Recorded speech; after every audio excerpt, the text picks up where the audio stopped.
Republicans in New Hampshire, some of them at least, are reportedly disappointed that Nikki Haley isn't fighting harder in their state. Carine Hajjar joins me now. She's a member of the Boston Globe's editorial board, and she's a conservative. This is extraordinary stuff, and believe me. Welcome back to the show. Thanks for having me on. Okay, just make a little fun here. Now, you've been covering the New Hampshire primaries for a long time. Are these claims about Haley not fighting hard enough legitimate? I mean, she's been on the ground more than any other candidate, so I certainly think that the narrative's a bit skewed here, but she stopped taking questions for a bit. She had some heat with the Civil War snafu on the campaign trail. Last report I saw, she's back to taking questions, and she's been hard at work in New Hampshire. Yeah, overblown, those stories, I suspect. I think so, yes. Yeah, okay.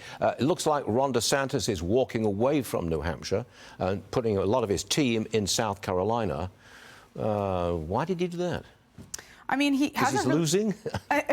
That's part of it. I mean, his poll numbers keep dropping in the state. He's really just not doing well in New Hampshire. I hardly hear his name on the trail, but I think that he has a better chance in South Carolina, and certainly beating Nikki Haley in her own state or contributing to her loss in her home state would end the campaign for her. She has to win New Hampshire for this to be the two-person race that she's talking about. So I think that Donald Trump has called South Carolina Nikki Haley's Waterloo, I think. Yeah, I mean, it's more or less that's correct. I think first actually is New Hampshire. If she doesn't win going into her home state, she's not going to have the momentum she needs to make this a real race. You think it's really winding down to be Trump's the guy?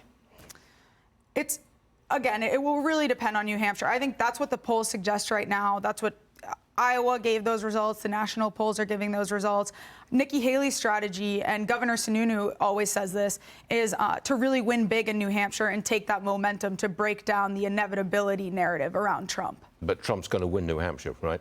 Well, that's what he says. Any doubt? No, the polls suggest he's got a double-digit lead. I mean, we've seen a couple polls come out in the last week. The latest one, the Suffolk Boston Globe poll, does have him in the lead. I think it's too early to say. I think she does have a shot.